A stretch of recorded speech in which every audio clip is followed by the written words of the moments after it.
요한 2서 1장 1절에서 6절 말씀입니다. 찾으신 줄 알고 제가 봉독 드리겠습니다.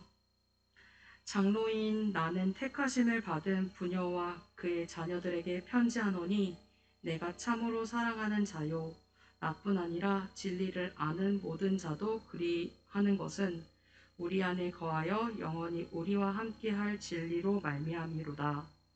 은혜와 긍휼과 평강이 하나님 아버지와 아버지의 아들 예수 그리스도로부터 진리와 사랑 가운데서 우리와 함께 있으리라. 너의 자녀들 중에 우리가 아버지께 받은 계명대로 진리를 행하는 자를 내가 보니 심히 기쁘도다. 부녀여 내가 이제 내게 구하노니 서로 사랑하자. 이는 새 계명과 같이 내게 쓰는 것이 아니요 처음부터 우리가 가진 것이라. 또 사랑은 이것이니 우리가 그 계명을 따라 행하는 것이요 계명은 이것이니 너희가 처음부터 들은 바와 같이 그 가운데서 행하라 하심이라. 아멘.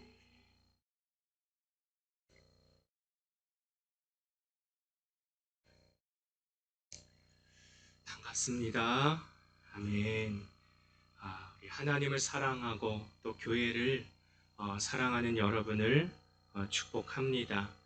또 우리들의 가정과 또 기업, 우리 자녀들, 또 우리의 일가 친족, 모든 형제들에게도 우리 하나님의 은총이 가득하시기를 축복합니다. 프랜시스 톰슨이라는 영국의 시인이 있습니다. 그는 로마 카톨릭의 사제이기도 했고 또 아버지의 뒤를 이어 의사가 되어보기도 했었고 또 군인이 되어보기도 했었던 사람입니다. 그런데 연이어서 실패를 합니다. 그의 방황하던 시절 그가 한 그리스도인 부부를 만나게 됩니다. 그가 이 그리스도인 부부를 만나기까지는 내가 무언가를 쫓고 있는 나의 자신, 또 무언가에 쫓기고 있는 내 자신의 그 모습을 그가 천국의 사냥개라는 이 부분으로 표현을 하게 됩니다. 천국의 사냥개. 제가 읽어드리겠습니다. 나는 그분에게서 도망쳤네. 밤에도 그리고 낮에도. 나는 그분에게서 도망쳤네. 수많은 세월 동안을. 나는 그분에게서 도망쳤네. 내 마음 미로 속으로. 그리고 슬픔 속에서도 나는 숨었네. 겉으로 연이어 웃으면서도 희망에 부풀어 오르다가도 두려움의 골짜기 거대한 울음 속으로 곤두박질 쳐버렸네. 나를 따라오는 추적해오는 그 힘찬 발소리로부터 그러나 서두르지 않고 흐트러지지 않는 걸음걸이 일부러 속도를 내며 장엄한 긴박함으로 두드린다. 그리고 한 목소리가 두드린다. 발소리보다 더 긴박하게. 내가 나를 배반하기에 모든 것이 너를 배반한다. 붉은 커튼이 드리워지고 사랑으로 엮어 만든 격자문이 창살의 무수한 마음의 창가에 서서 들여보내달라고 도망자처럼 나는 애원했다. 뒤쫓아오는 그분의 사랑을 나 알았으나 그분을 드리고 나면 다른 것을 못 가질까 심히 두려웠기 때문이었다. 그러나 그 작은 여닫이 창이 한 번이라도 활짝 열리면 그분께서 오시며 앞세운 광풍으로 창은 격하게 닫혔다. 두려운 나는 어찌할 바를 모르건만 사랑은 뒤쫓아왔다. 나는 세상의 변방 너머로 달아나 별들의 황금빛 대문을 괴롭게 하며 그 안에 숨겨달라고 달랑거리는 빗장을 두드렸다. 두려운 나는 어찌할 바를 모르건만 사랑은 뒤쫓아왔다. 여전히 서두르는 법이 없었다. 그리고 그 발소리 너머로 음성이 울려 퍼졌다. 내가 내 안에 숨지 아니하므로 아무도 너를 숨겨주지 않는구나. 내가 나를 배반하기에 모든 것이 너를 배반하는구나. 보라, 내가 나를 만족하게 하지 않으니 아무것도 너를 만족하게 하지 않는구나. 어리석고 눈멀고 약한 자여, 내가 바로 내가 찾는 자이니라. 내가 나를 쫓아내므로 내게서 사랑이 쫓아냈느니라. 이렇게 이야기를 합니다. 참 우리의 모습 같지요. 우리도 여전히 이리 피하고 저리 피하는 오늘 우리의 모습. 그는 자기를 추적해오는 이 발걸음을 또 자기를 향하여 들려오는 이 위험한 목소리를 천국의 사냥개라고 이렇게 표현을 했습니다. 우리도 참 많이도 방황하며 살고 있습니다. 그 방황의 끝이 어디가 될지는 모르겠지만 여전히도 방황하는 사람들이 참 많습니다. 이 진리는 하나입니다. 근데 이 진리를 놓고 겉돌고 있다는 거예요. 내 집은 여긴데, 프란시스가 부러져 버렸네요. 이제 프랑스를 다시 갔다 와야 되겠습니다. 네, 지금 봤어요. 네, 모르셨죠? 네, 우리 열정적인 율동과 함께 떨어졌어요. 네. 자, 진리를 놓고 우리가 이 집이에요. 네, 집인데 집에 못 들어가고 계속 겉돌고 있다고 생각을 해보세요. 따뜻한 이 집 안에 들어가지 못하는 뭔가의 이유가 있겠죠. 그건 또 우리가 뭐라 말할 수는 없지만 이유가 있어요. 근데 우리가 예수님은 한 분이에요. 나를 창조하시고 나를 구원하실 분은 한 분이에요. 요즘 뭐 우영우에서 해서 우영우 저도 애들 때문에 봐요. TV 안 봐 하다가 이렇게 보는데 거기에 스님이 나오더라고요. 우리 관세음 보살님께서는 1000개의 눈을 가지시고 이러시면서 그분은 전지전능하시며 그분께 기도하면 된다고 막 이런 요즘 이번에 이렇게 얘기 나오길래 아쉽다. 작가가 크리스찬이었으면 다 우리 하나님 다 이렇게 나왔을 텐데 이 황지사의 이 주지 스님을 가지고 이렇게 하니까 좀 아쉽긴 했습니다. 여러분 진리는 하나예요. 근데 우리가 이 진리를 놓고 방황하고 겉돌고 있다는 겁니다. 길을 찾지 못한 채 우리가 지금 겉돌고 있습니다. 진리이신 예수님 앞에 나오면 인생사 뭐가 어떻게 돌아가는지 알 수 있을 텐데 예수님 없이 나의 지성으로만 살아가려고 하니까 여전히 방황하게 된다는 겁니다. 걱정해서 헤어나오질 못하고 있습니다. 여전히 갈급하고 여전히 목말라 하는 인생이 되고 있습니다. 오늘 우리는 긴박한 목소리를 들어야 합니다. 부드러우면서도 위험에 찬 그 한 목소리를 들어야 합니다. 시인의 마음에 울린 그 소리가 오늘 우리의 마음에도 들려져야 합니다. 내가 나를 배반하기에 모든 것이 너를 배반해. 우리는 참 쉼없이 뛰고 있습니다. 그런데 참 보면 성과가 없어요. 내가 나를 배반하기에 모든 것이 너를 배반할 수밖에 없어. 내가 내 안에 숨지 아니하니 아무도 너를 숨겨줄 수가 없어.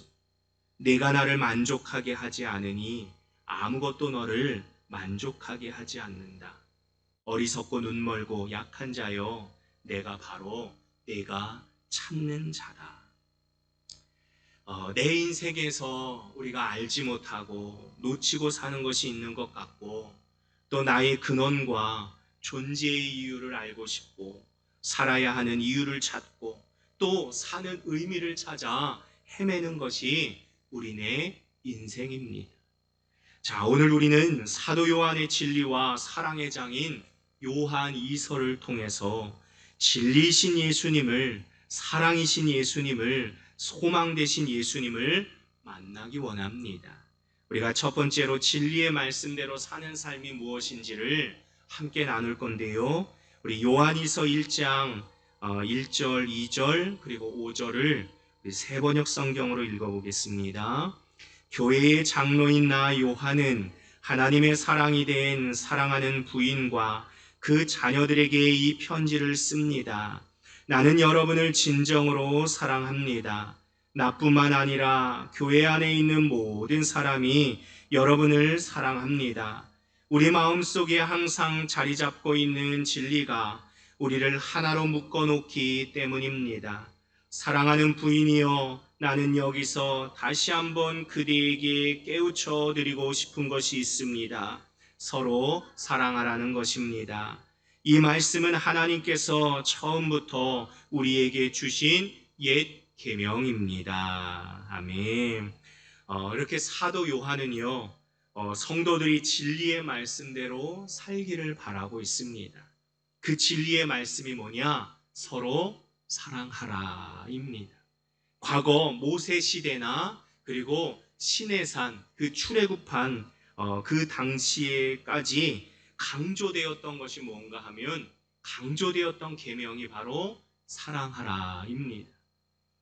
이 서로 사랑하라는 것은 하나님의 율법에서 가장 핵심적인 것이고 또 전체라고 해도 과언이 아닐 것입니다. 우리가 하나님을 사랑한다. 이 하나님을 사랑하는 사람은 그 계명의 말씀을 우리의 가슴에 새깁니다. 그리고 그 계명을 우리의 자녀들에게, 아이들에게 가르치는 것입니다. 계속해서 전수해서 이 진리의 가르침대로 살아가기를 바라는 그 마음이 있는 사람은 하나님을 사랑하는 사람이라는 거예요. 그것이 신명기 내 아이들에게, 자녀들에게 부지런히 가르쳐라. 가르치고자 하는 열망이 있는 사람은 하나님을 사랑하는 사람이라는 거예요. 하나님을 사랑하는 길은 말씀을 대대로 전수할 수 있는, 대대로 지켜나아갈 수 있게끔 하는 길입니다. 그리고 계명은 오직 공동체 안에서 서로 사랑하는 법인 거예요. 사랑으로 하나가 되는 법입니다. 이 사랑은 말로만 하는 것이 절대 아닙니다. 말로써 사랑한다는 건 누구나 다 할 수 있다는 거예요. 바로 성경이 오늘 우리에게 요청하고 있는 것은 행함과 그리고 진실함, 진정함으로 해라라고 말해요. 그로 인해서 나와 함께 하고 있는 모든 이들이 내가 행함과 진실한 이 사랑을 전함으로 인해서 또 그는 내가 행하는 이 사랑, 진정한 사랑을 받음으로 인해서 그 사람이 행복해지는, 행복하다면, 그가 행복을 느낀다면 그거야말로 진정한 사랑인 겁니다. 나와 함께하는 모든 이들이 행복하게 살도록 해야 되는 거예요.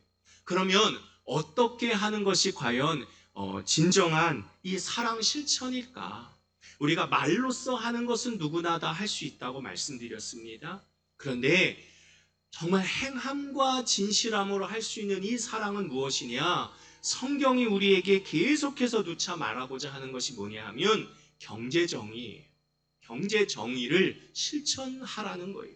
오늘 우리가 수요일마다 누가복음의 말씀을 나누고 있는데 복음서 중에서도 누가는 이 고아와 과부와 나그네, 이 가난한 이들에게 섬기는 데 있어서 돈 얘기가 참 많이 나옵니다. 경제적인 부분을 참 많이 이야기를 하고 있다는 거예요.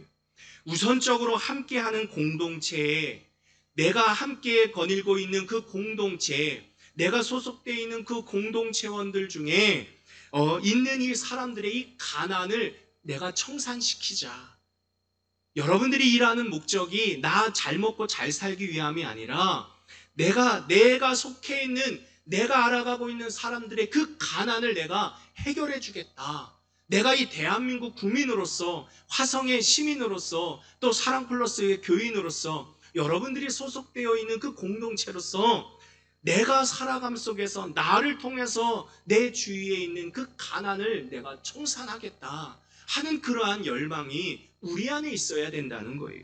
실천하는 공동체가 되는 것이 바로 이 경제 정의를 실천하는 공동체가 되는 것이 진정 이 땅에 하나님 나라를 실현하는 것이라고 누가가 그렇게 강조하고 있습니다. 그러면 2000년 전의 누가의 이야기가 아니라 오늘을 살아가고 있는 그 누가가 바로 내가 되어야 한다는 거예요. 교인에게 경제 생활은 가장 중요한 사명이긴 한데 주위를 둘러보면 우리가 그렇다고 아무나 그냥 도와주라는 거 아니에요. 사실 이렇게 하면 어느 정도 그가 열심히 노력하면 움직이면 다 살 수 있는 사람들입니다. 그런데 성경이 요청하고 있는 가난을 청산시키게 하라는 것은 뭔가 하면 주위를 둘러보면 정말 최선을 다해도 문제를 해결하려고 애써도 자기 힘으로 살아갈 수 없는 그런 사람들을 도우라고 하는 거지. 자식도 있고 형제도 있고 자기가 조금만 움직이면 된다는데 그런 사람 안 도와준다는 거예요. 읍사무소 간 적이 있어요. 차상위 한번 신청해 보려고 했는데 기초소득인가? 그거를 신청해 보려고 했는데 일하실 수 있잖아요. 딱 이러잖아요. 서류가 이만큼인 거예요. 감당 못할 서류인 거예요. 그래서 그냥 와버렸어요. 깨닫기는 정말 어려운 사람, 세상도요. 정말 어려운 사람 도우려고 국가도 그렇게 하려고 하는데 우리들은요 편법을 써가면서 왜 난 안 도와주냐고. 차 굴리고 다니고 집도 있고 자식도 있고 조금만 일하면 여러분들 그래도 일할 수 있는데도 불구하고 그거 어떻게 해서든지 그 5만 원 10만 원 더 받으려고 편법 쓰면 안 돼요. 자기 힘으로 정말 살아갈 수 없는 사람들을 국가가 도우려고 하는 것처럼 하나님도 마찬가지예요. 아무나 그냥 뭐 돕는다 하면 그럼 우리 삶 어떻게 되겠어요? 거덜나는 것이고 그리고 그들의 삶이 그렇게 도움만 받는 그러한 존재로 하나님은 남기를 원치 않습니다. 그리고 그러한 인생은 잘못된 겁니다. 성도들은요 최선의 노력을 다해서 정당한 방법으로 돈을 많이 벌 때 정말 바르게 쓰셔야 돼요. 여러분 물질이라는 건 나에게 맡겨진 책임이고 사명입니다. 함부로 쓰시면 안 돼요. 우리가 뭐 이렇게 요즘은 딱 컴퓨터 하나 딱 스마트폰 들고 다니고 있다 보니까 세계에서 부호들이 돈을 흥청망청 쓰는 거 보고 막 스포츠인들이 연예인들의 그런 일상생활을 보면 우리의 삶의 차원과 정말 달라요. 연예인이 없다고 말하는 건 그건 없는 게 아니에요. 우리가 볼 때는 아이고 배부른 소리 한다니. 그러니까 그들의 수준과 우리의 수준을 생각하면 안 돼요. 스포츠인도 마찬가지예요. 저희 좀 아랍 쪽에 있는 사람들, 경제가들 그 사람들의 그 삶에 그러한 책임 비용이 있는데 그 사람들이 일 쓰는 거에 절대 부러워하지 마십시오. 가슴을 쳐야 되는 거예요. 정말 안타까운 거예요. 책임을 다하지 못하고 어떻게 돈을 이렇게 쓸까? 그거에 대해서 뭐라고 비난할 게 아니라 가슴을 치면서 하나님, 나는 그렇게 하지 않겠습니다.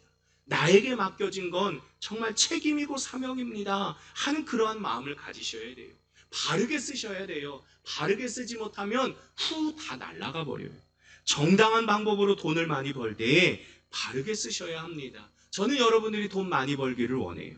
그리고 여러분들이 그것으로 하여금 복되게 사용하기를 원합니다. 바르게 쓰는 건 남을 돕는 거예요. 남을 돕는 건 결국 자기 자신을 돕는 것이 되는 거예요. 내가 남을 돕는다 잃어버리는 게 아니에요.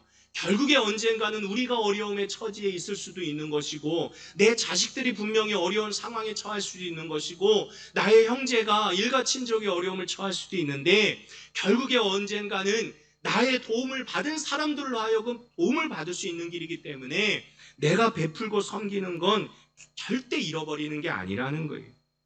누가복음 18장에서 큰 부자가 예수님께 찾아와서 어떻게 하면 영생을 누릴 수 있습니까? 영원히 살 수 있습니까? 이렇게 질문을 합니다. 우리가 영생을 얻으려면 예수 믿고 구원받아야지 이렇게 말할 수가 있는데 누가복음에서의 이 누가는 그렇게 말하지 않는다고 했지요. 누가의 복음서에서의 이 구원의 이 정의는 바로 이 실천입니다. 어떻게 해야 영생을 얻습니까?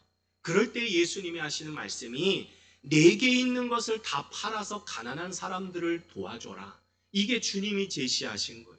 이게 영생을 얻는 길이라고 누가복음에서, 전체 복음이 아니라 누가복음에서의 누가는 이렇게 말한다는 거예요.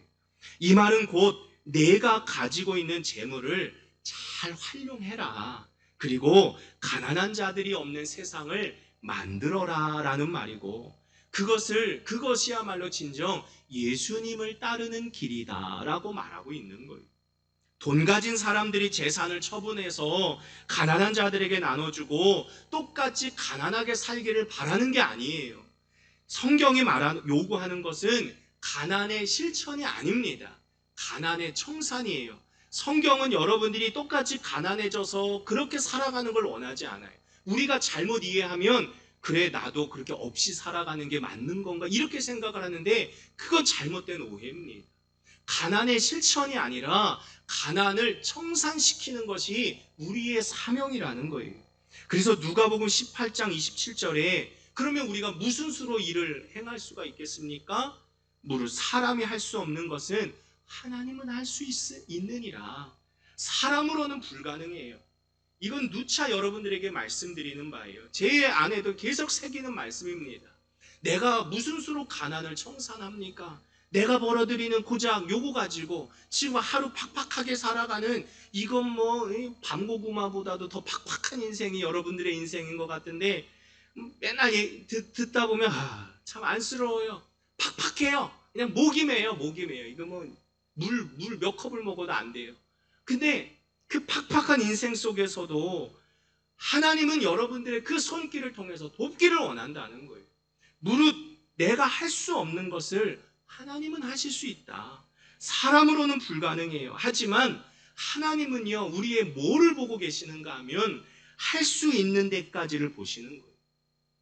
할 수 없는 것 짜내면서까지 하지 말라는 거예요. 그리고 도울 수 있는 데까지 하려고만 한다면, 실천하고만 있다면 그 나머지는 누가 하신다?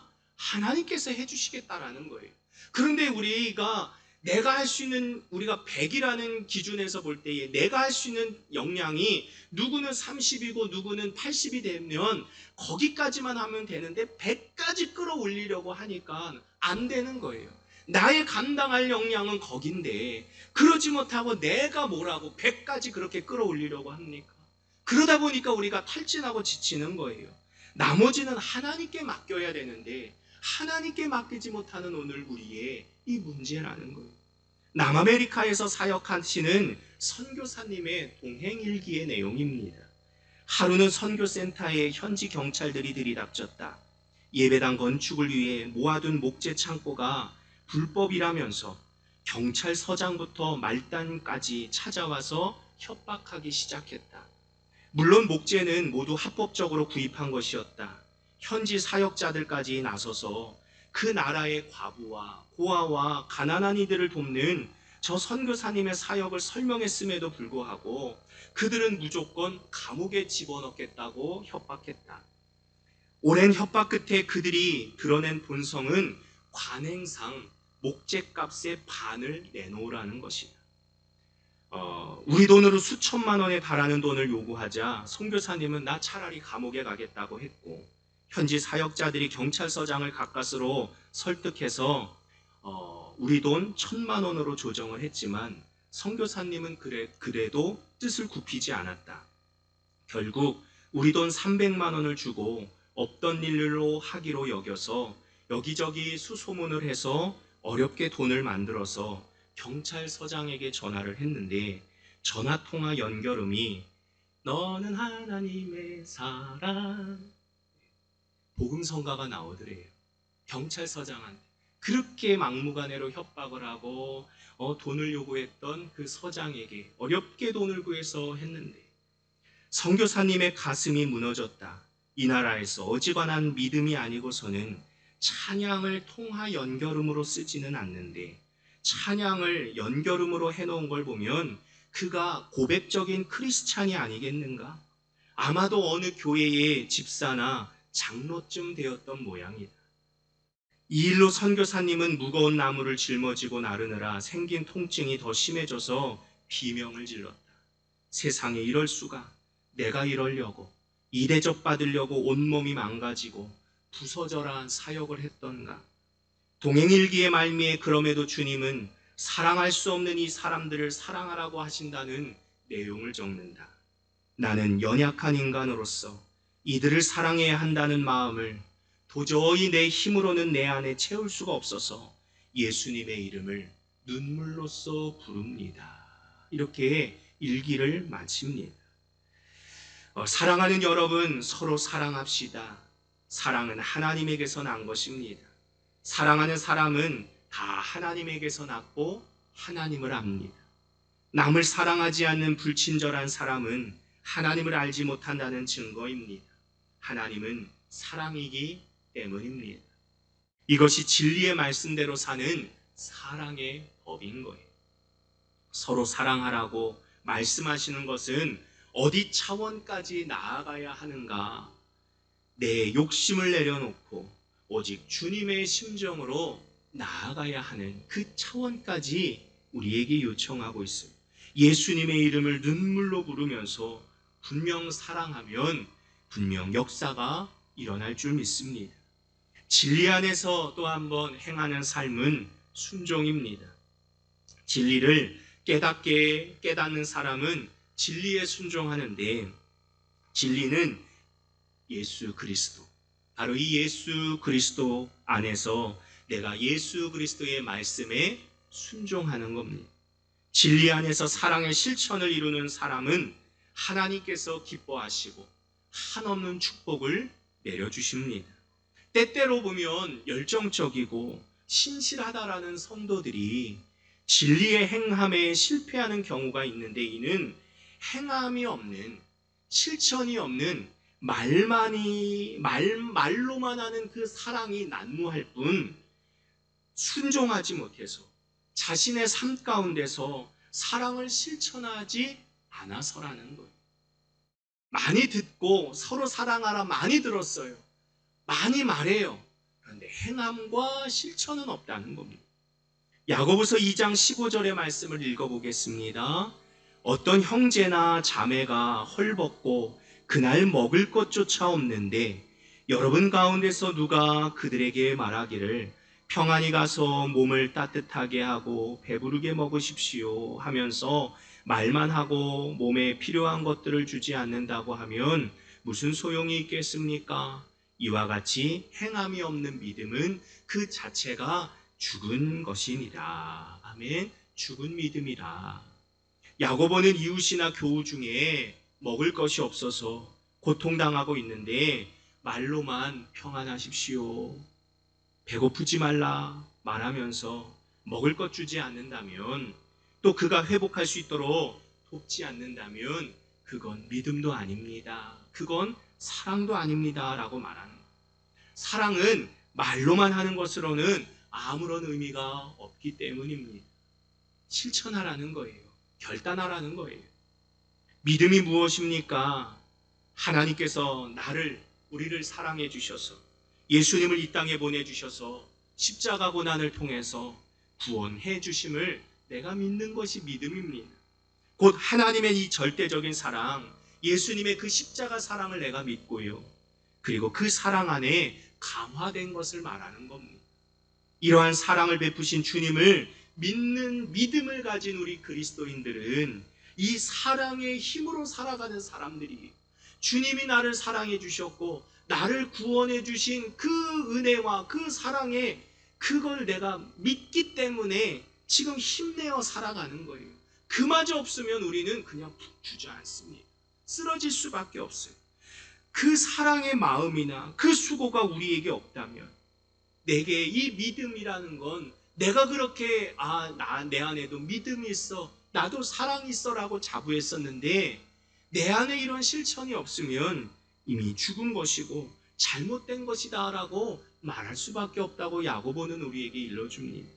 그래서 진리를 아는 것만으로는 부족한 거예요. 내가 이를 실천하기 위해서는 행하는 실천이 따라야 하는데, 정말 이 실천을 이루기 위해서는 기도가 먼저 필요해요. 그런데 기도만 벌써 10년째, 20년째, 30년째 하고 있는 거예요. 그게 문제인 거예요. 서로 사랑하게 해주세요. 하나님, 내가 사랑하게 해주세요. 그 사람을 사랑합니다. 그 사람 배고프지 않게 해주세요. 내가 그 사람 사랑합니다. 그래서 10년째, 20년째, 30년째만 기도하고 있어요. 행함과 실천이 없다는 겁니다. 내게 가시 같은 사람을 내가 택하지 않더라도 우리는 하나님께서 보내주신 한 사람 한 사람들을 늘 환영해야 합니다. 내 구미에 맞는 사람만 찾아 나설 수는 없다는 거예요. 삶을 살아가다 보니 다른 사람들이 참 힘듭니다. 함께 하기가 힘들어요. 그런 반면에 나도 다른 사람들에게 맞추기도 힘들고 또 다른 사람이 나와 맞추기도 힘들고 서로 다를 바 없다는 똑같은 겁니다. 우리는 하나님께서 보내주신, 그렇기 때문에 한 사람 한 사람들을 늘 환영해야 합니다. 그 사람이 내 마음을 힘들게 하고 정말로 그를 사랑할 수 없을 때에 내가 이 사람이 좋다, 싫다, 금세 반응하지 말고 정말 기도하면서 성령의 도움을 받아서 그 사람을 판단해야 합니다. 기도하면서 성령 안에서 나아가야 하는데 우리에게는 이 전제가 싹 빠져버려요. 코로나가 한창일 때에 이전 정권 문 대통령이 종교 지도자들과 면담을 하면서 바이러스 방역에 종교 지도자들에게 협조를 부탁을 합니다. 그러면서 이런 이야기를 합니다. 예배나 기도가 마음의 평화를 줄 수는 있겠지만 바이러스로부터 지켜주지는 못합니다. 방역은 과학이기 때문입니다. 이런 이야기를 해요. 예배나 기도가 마음의 평화를 줄 수 있겠지만 바이러스로부터 지켜주지는 못한다. 예배나 기도가 마음의 평화를 줄 수 있지만 무슨 말이냐? 이 사람이 말한 건 하나님 믿지 않는 사람들은 이 대통령이 말한 이야기, 저는 결국에 이 하나님을 믿지 않는 사람들이 생각하는 수준이 여기까지구나. 예배나 기도가 마음의 평화를 줄 수는 있겠지만 딱 여기까지인 거예요. 여러분, 기도가 고작 마음의 평화만 줍니까? 마음의 평화 주는 정도로만 알고 있구나. 공개석상에서, 그것도 지도자들과 모인 가운데서 예배나 기도가 우리의 마음의 평화를 줄 수 있겠지만 아닙니다. 기도는 평안을 넘어섭니다. 기도는 오늘 우리 말씀의 관점에서 본다라면 기도는 내가 사랑할 수 없는 사람까지도 사랑할 수 있게 하는 놀라운 역사가 일어나는 거예요.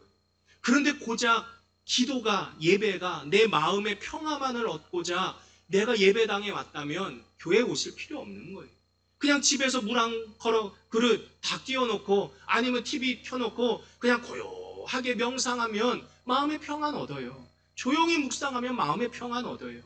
우리가 예배하고 우리가 기도하고 우리의 신앙생활이, 우리의 믿음 생활이 고작 내 마음의 평안 얻고자 이 화난 심정, 이 불난 심정을 잠재우려고 내가 하나님 앞에 나오는 정도입니까? 아니라는 거예요. 기도는 우리가 할 수 없는 것까지도 할 수 있게 하는, 사람으로는 불가능하나 하나님은 하실 수 있다라는 것을 우리가 믿는 믿음으로 나아가는 거예요. 왜 이 사람입니까? 하나님, 왜 내가 이런 사람과 함께 하는 겁니까?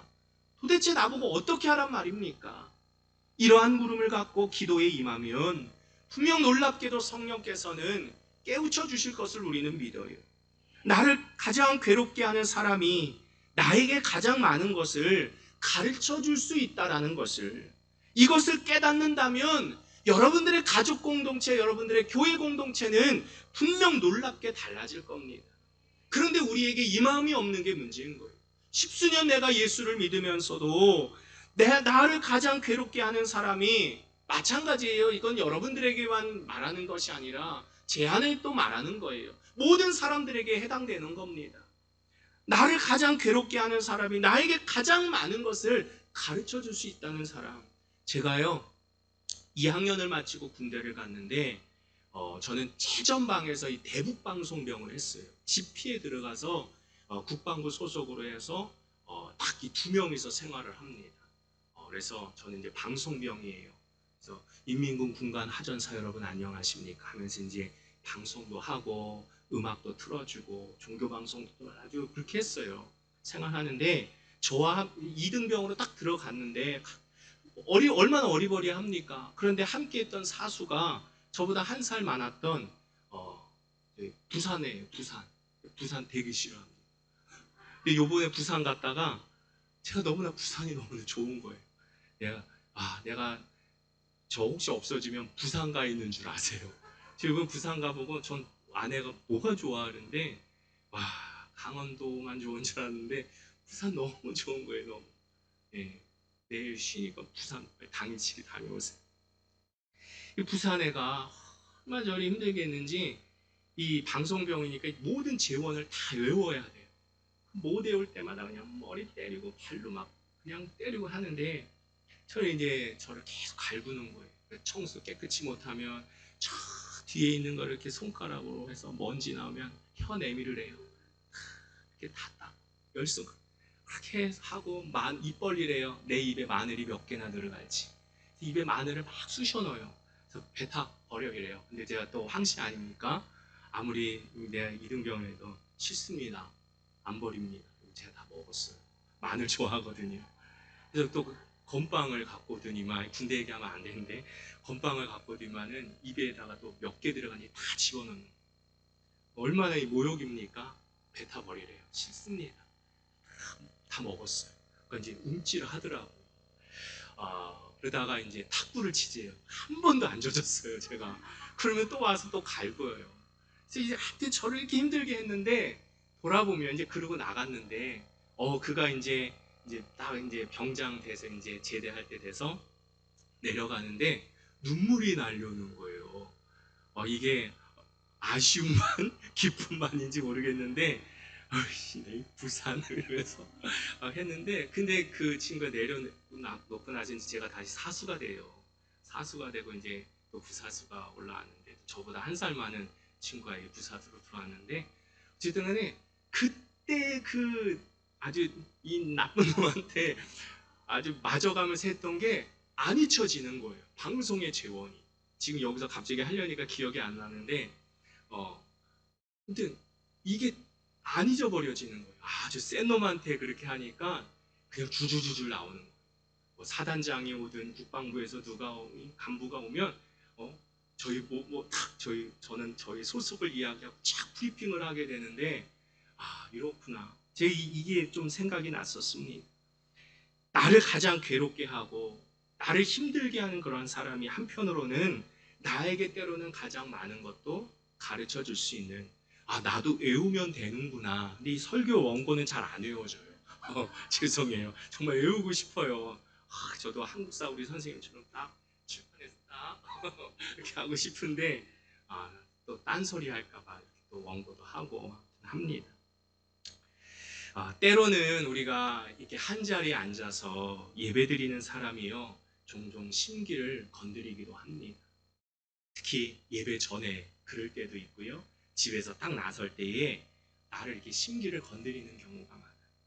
또 한편으로는 예배를 드리면서 버릇없는 애들, 또 죽을 상하고 앉아있는 아이들, 또 혼자 쉬지 않고 떠들어대는 사람들, 우리 속을 뒤집어 놓을 때가 있습니다. 사실 그런 사람들이 모든 공동체마다 다 있어요. 그게 오늘 우리의 모습입니다. 그런데 정말 알아야 할 것은 그 사람 안에도 예수님이 계시다는 거예요. 예수님은 그 사람을 겪으셨고요. 그 사람을 견뎌내셨고요. 그 사람을 사랑해서 그의 안에 오셔서 하나님이 기뻐하시는 사람으로 세워가고 계시다라는 겁니다. 싸움꾼, 고집불통, 우둔한 사람, 참견 잘하는 사람, 비판적인 사람, 속 좁은 사람, 상처와 죄로 구제불능인 사람, 예수님은 그들과도 함께 살고 계시다라는 거예요. 제가 저 향남 쪽에 어느 목사님 아들인데 대학 지금 19살, 이제 20살 되기까지 아빠 난 하나님이 있는지 모르겠다고, 난 정말 하나님 계신지 아닌지 모르겠다고, 예배를 왜 드려야 되는지 모르겠다라고 그렇게 말하던 아들 때문에 늘 가슴이 아팠는데, 대학 합격하고 나서 혼자 화장실 가갖고 하늘의 영광 하늘에 이렇게 노래하는 모습을 밖에서 이 어머니 아버지가 듣고 너무나 눈물이 나고, 하나님, 그가 그 안에 안 믿고 있지만, 안 믿는 듯 하지만 하나님은 내 아들 안에도 역사하고 계시는구나, 이거를 깨달았다라잖아요. 싸움꾼이든 죄로 구제불능인 사람이든 여전히 하나님은 그들과 함께하고 계시다는 거예요. 우리가 이 부분에 정말 눈이 뜨인다면 이 사람이 가진 이 사람의 연약한 문제에 내가 정말 쉽게 그냥 반응 내릴 수가 없다라는 겁니다. 늘 부모의 심정으로, 포기되지 않는 심정으로 늘 임해야 하는 거예요. 깨닫기를 예수님은 인내하시며 그를 사랑하시며 견뎌내시며 그를 세워가고 계시는데, 어떻게 내가 이 사람이 좋다 싫다라고 말할 수 있겠는가라는 것을 또한 오늘 이 요한 2서를 통해서 깨닫게 되는 겁니다. 그러므로 우리는 이 교회 공동체를 완벽하게 만들려고 하지 마십시오. 완벽한 교회 공동체를 요구하기보다 마음에 들지 않는 사람을 만날 때에도 우리는 그를 위해서 주님을 불러야 돼요. 주님께서 내가 이 사람을 통해 무엇을 원하시는지 늘 구해야 하는 거예요. 그 사람 안에 임하셔서 그를 세워가시는 늘 예수님을 믿으셔야 합니다. 갈라디아서 2장 20절의 말씀입니다. 내가 그리스도와 함께 십자가에 못 박혔나니 그런즉 이제는 내가 사는 것이 아니요 오직 내 안에 그리스도께서 사시는 것이라. 이제 내가 육체 가운데 사는 것은 나를 사랑하사 나를 위하여 자기 자신을 버리신 하나님의 아들을 믿는 믿음 안에서 사는 것이라. 아멘. 우리 인도 선교사님의 고백을 이야기로 마치고자 합니다. 선교사로 인도에 가려면 어쩐지 굳은 결단, 비장한 각오를 하지 않으면 안 될 것 같은 마음이 생겼다. 그러나 내 자신을 보면 정말 나약하고 준비가 안 된 것 같아 무조건 하나님 날 강하게 해주세요. 주님 강하게요. 주님 강하게요. 그렇게 하다가 문득 그런 생각이 들었다. 주님 강한 것이 무엇입니까? 내가 강해진다라는 것이 무엇입니까? 라고 묻고 싶어졌다. 나를 불쌍히 여기신 주님께서 아가서의 말씀을 생각나게 하셨다. 사랑은 죽음같이 강하고 진정한 강함은 바로 사랑이로구나 하는 것을 깨달았다. 그리고 그 사랑은 내 안에 계신 예수 그리스도 그분인 것을 깨달으며 내 마음이 너무나 평안해졌고 행복해졌다. 강함이 사랑이며 예수님 그분이 사랑이시고 그 예수님이 지금 내 안에 계시기 때문에 그러면 난 그것으로 충분하다고 고백하게 되었다는 겁니다. 내가 나를 배반하기에 모든 것이 너를 배반한다. 참 이 한 시인의 또 이 이야기를 여러분들이 좀 마음에 새겨보시고 우리의 일상, 하나님의 신비로 가득 찬 우리의 이 삶의 이 일상을 늘 하나님 앞에 드리시고 일상 속에서 이루어지는 모든 일들 가운데 정말 사랑으로 진정한 강함은 내가 강해지는 건 사랑이라는 것을 마음에 염두하시고 이 한 주를 살아가시기를 축복합니다. 우리 사랑은 언제나 함께 찬양하겠습니다.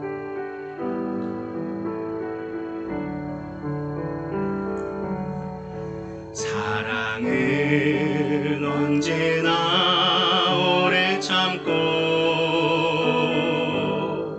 사랑은 언제나 온유하며 사랑은 시기하지 않으며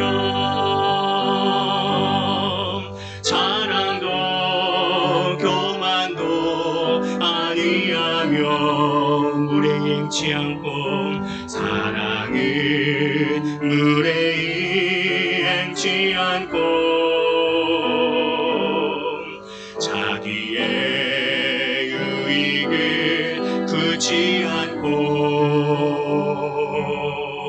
사랑은 성내지 아니하며 진리와 함께 기뻐하네. 사랑은 모든 것 감싸주고 바라고 믿고 참아내며 사랑은 영원토록 변함없네. 믿음과 소망과 사랑은 이 세상 끝까지 영원하며 믿음과 소망과 사랑 중에 그 중에 제일은 사랑이라. 우리 함께 기도하실 때에 우리도 그렇게 늘 기도하지 않습니까? 하나님 강하게 해주세요. 날 강하게 해주세요. 강함은 사랑이고 예수님 그분이 사랑인데 이미 나는 강해져 있습니다. 예수님이 내 안에, 내가 주님 안에, 그거면 만족입니다. 충분합니다. 하나님, 우리의 살아가는 살날 동안에 정말 서로 사랑합니다. 가족 구성을 사랑하고, 이웃 사랑하고, 교회 공동체를 형제자매라 서로 사랑하고, 만나는 모든 이들에게 주님의 마음으로 다가가고, 좋다 싫다 평가 판단 내리기 전에 먼저 주님의 마음으로, 주님의 심정으로, 부모의 포기되지 않는 심정으로 다가가고, 위에서 기도하고 또 기도하며 나아갈 수 있는 우리의 이러한 마음 허락하여 주옵소서. 우리 함께 기도하겠습니다. 걸어가신 우리 아버지 하나님, 주 성령으로 우리를 친히 인도하여 주시고 여기까지